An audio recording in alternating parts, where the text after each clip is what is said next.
Banjir bandang kembali merendam puluhan pemukiman warga di Kelurahan Panyuran, Kecamatan Palang Tuban, Minggu malam.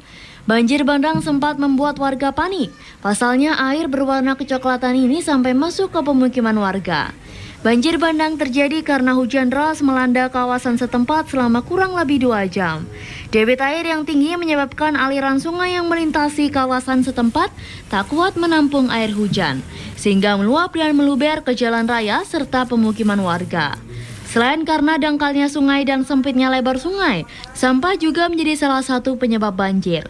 Agar tidak terus masuk sampai ke dalam rumah, warga membuat penangkis buatan dari karung berisi pasir. Selain itu, warga juga mengevakuasi barang-barang berharganya di tempat yang lebih tinggi agar tidak rusak terkena banjir.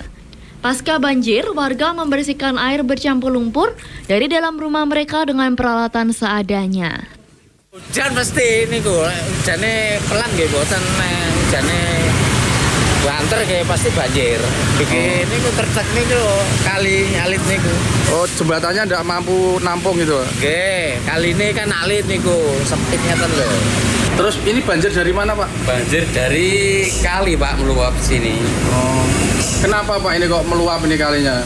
Ya nggak tahu Pak, kalinya itunya jembatannya kecil loh Pak. Oh, berarti perlu diperlebar Pak.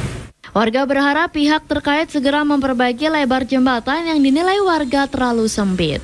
Kusni Mubarok, JTV.